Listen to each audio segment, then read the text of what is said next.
Hello, guys. Thank you for joining us today. My name is Doug with Maximum Wealth. I'm here again with Mike Buckner. We're talking about healthcare and retirement, and we're talking specifically today about long-term care and how that impacts our retirement, how it can impact your healthcare as far as Medicare, and what Medicare pays, what Medicare does not pay, and how we need to negotiate or maneuver through these issues of long-term care. Mike, you've got some information for us. Thank you very much for being here with us today. Give us some help in helping us understand a little bit about long-term care. Yep. So let's talk about, this is not going to be an in-depth discussion of long-term care because we've been going through the cost of healthcare, enrollment periods, all the different Medicare, A, B, and D, and Medicare Advantage plans. So at this point, you probably feel like you've been drinking through a fire hose, and I don't blame you. I feel the same way. Right. So just talk a little bit about long-term care, because I think people get confused about this. They think that those that Medicare and their Medicare Advantage plans are going to cover their long-term care cost. Mm-hmm. And answer to that question is no, they do not cover what is considered long-term care. And if you want to see something that will decimate a retirement, if you want to see something that could decimate a legacy that you want to leave to your children, it's long-term care costs. And you know, it's a hard discussion because nobody really thinks, hey, I won't be able to take care of myself at some time. Hey, my kids are going to take care of me. Well, how many of you really want your children to take care of you? I really don't. My personality is I don't want my children to take care of me. Right. I want them to live their lives. Absolutely. And if you think about, you know, taking care of an aging parent, and I saw this through my family. My grandmother had Alzheimer's. Mm-hmm. She lived to age 90. Started with the Alzheimer's, dementia grew into Alzheimer's, started in her 70s. And guess who took care of her? My mother. Sure. Sure. It was nice that, you know, my grandmother lived next door. It was easy for my mom to get over there or whatever, but it took a toll on my mother. And my mother ended up having, because of all the stress, she ended up having a stroke. Right. To take her in all the worrying. Did grandma fall? Is she okay? Did she leave the burner on the stove, etc.? So it took a tremendous toll on her.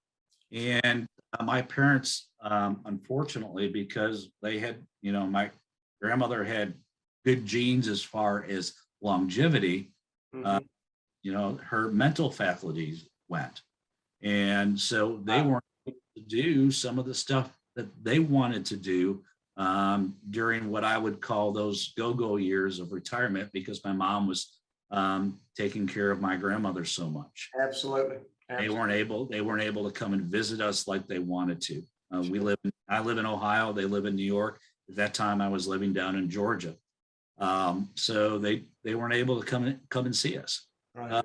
So, you know, they weren't able to take the vacations that they wanted to take. So Right. long-term care is something that I can't emphasize enough, is something that you need to consider. You know, start thinking about it in your 50s. You know, how am I going to plan for long-term care? Who is going to take care of me when I can't take care of myself? That's right.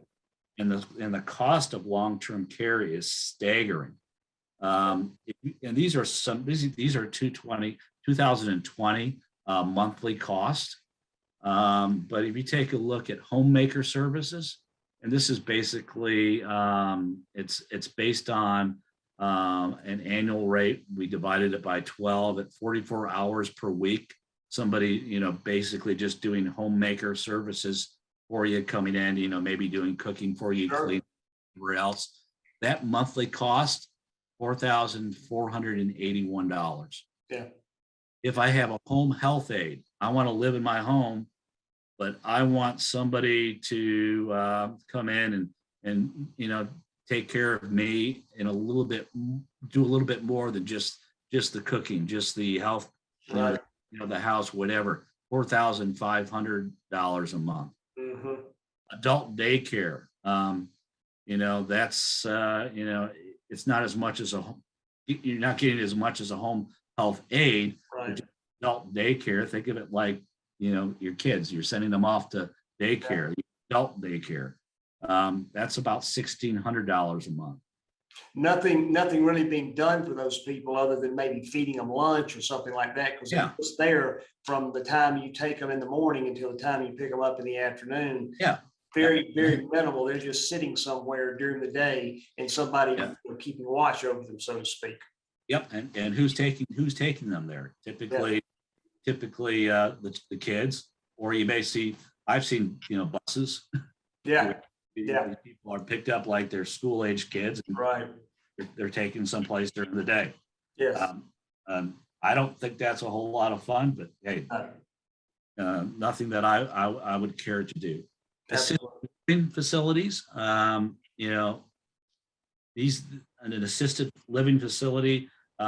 Basically, you're pretty functional in an assisted living facility, Mm-hmm. but they're expensive. Yes. One bedroom, and this is just an average, is $4,300. And, depending on where you live, I've heard that cost can be a lot more than that. Absolutely.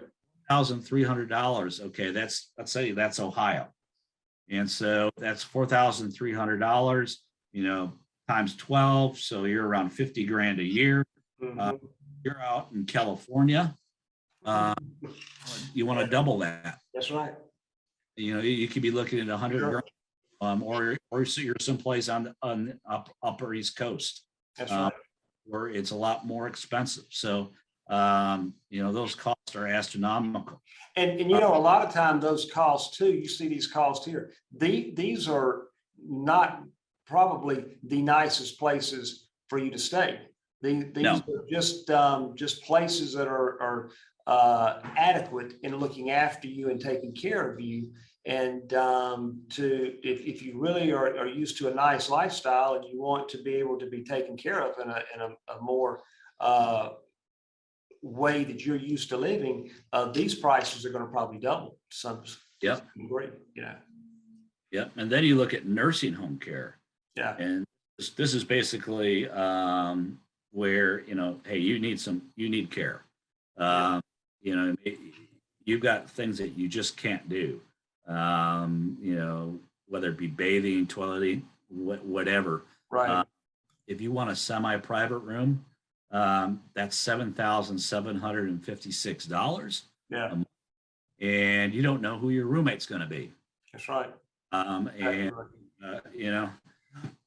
Doug, you're a great friend, but I'm not sure we'd want to be rooming together.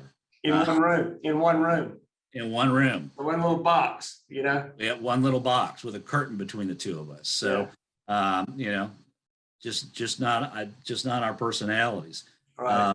But if you want your private room and you go into nursing home care, that's $8,821 a month. Right. And so, what are your alternatives? There are alternatives out there. Sure. Some of those alternatives, if you see some of the places that people have to go into as far as nursing homes, you can get cheaper ones. Yeah. But are not pretty. And I've seen I've been in them myself personally. I've seen what they're like, and it's not a place you want to be. No. So it is critical to think about long-term care. And so many people put this decision off before it's too late. The kids end up taking care of you. The kids' retirement is affected by it. Right. And we've never had, again, big problems like this before. Sure. Because people weren't living as long. We didn't have the drugs that would keep us alive into our 90s. Yes. just weren't there. So, you didn't see people, in nursing homes or assisted living facilities for the time frames that we're seeing them now. Average stays may have been, if you were, maybe a year. I think average stays now are a little bit longer than that, maybe 3 or 4 years or more if you're in a nursing home. But it's still, that's very expensive, and they can decimate a retirement. So, Absolutely.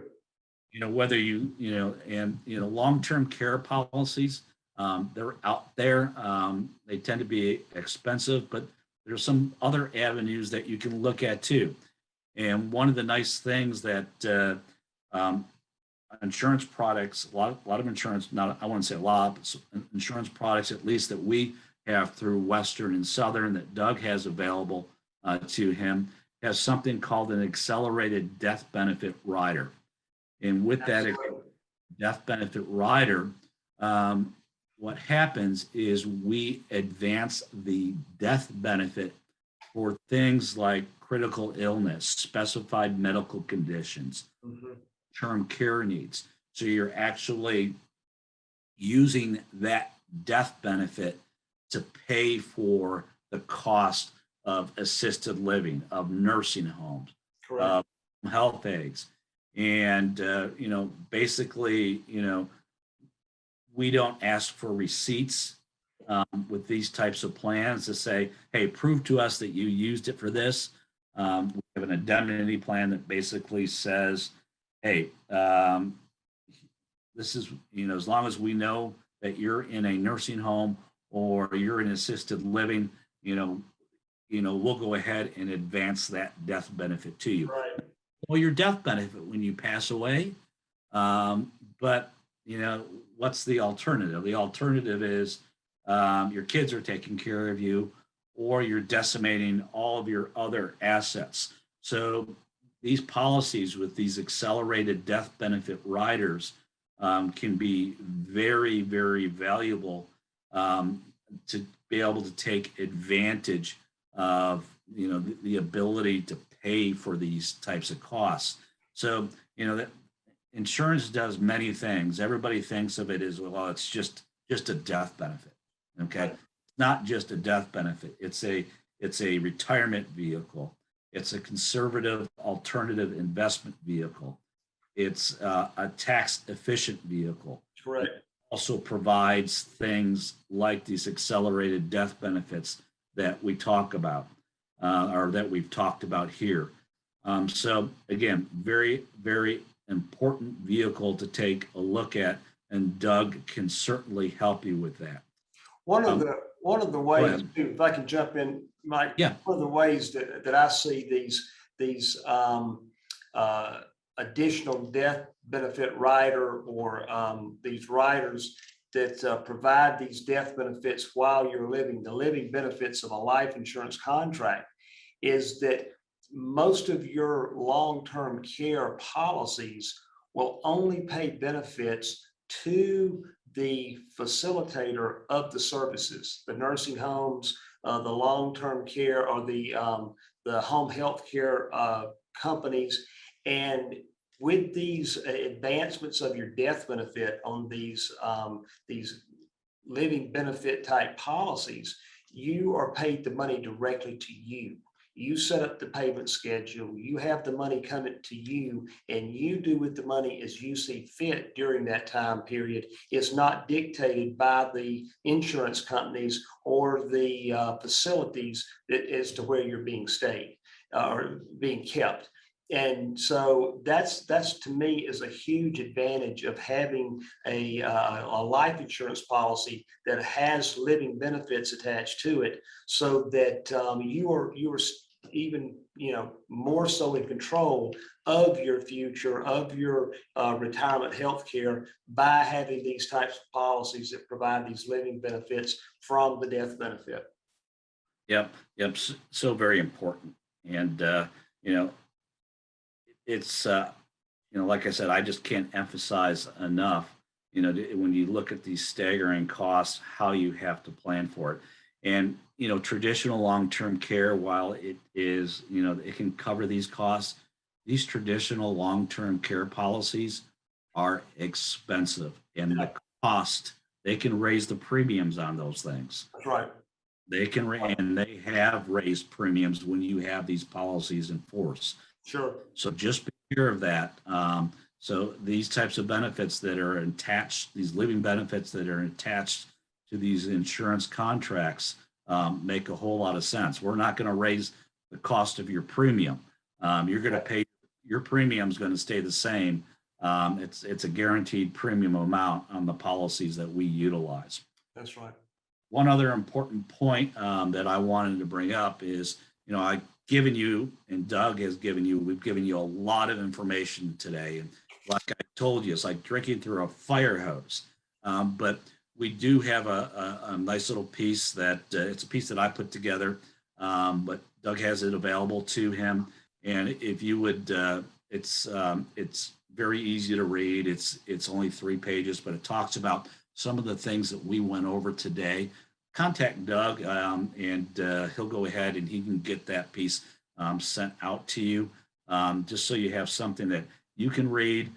If you have a spouse, for example, that says, "Oh, we don't need to think about this. I don't want to talk about it." Yeah. It'll show them some of the costs of what it actually is going to be Right. to cover your health care, to cover your long-term care. And how Social Security is just not going to help too much. That's right. So with that, my portion is done, Doug. People found this very, very helpful, and I appreciated being here with you all today. Listen, Mike, thank you so much. This information, it is a lot of information. It's a ton of information. I appreciate all your work in putting this together, your study, your keeping up with this, because these things change every year, maybe even more than that. But to have you here, we'll definitely have you back. We'll do another podcast or video here, however you're observing this. And, please contact us at maximumwealth.net.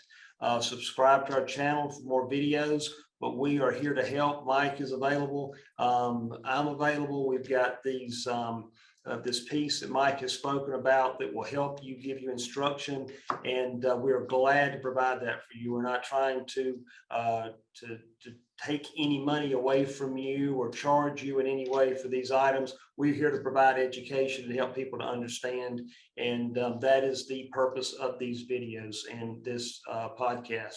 So thank you again, Mike. Thank you for joining us. Subscribe again to our web or to our YouTube channel, and we appreciate you being with us today. Have a great day. Thank you.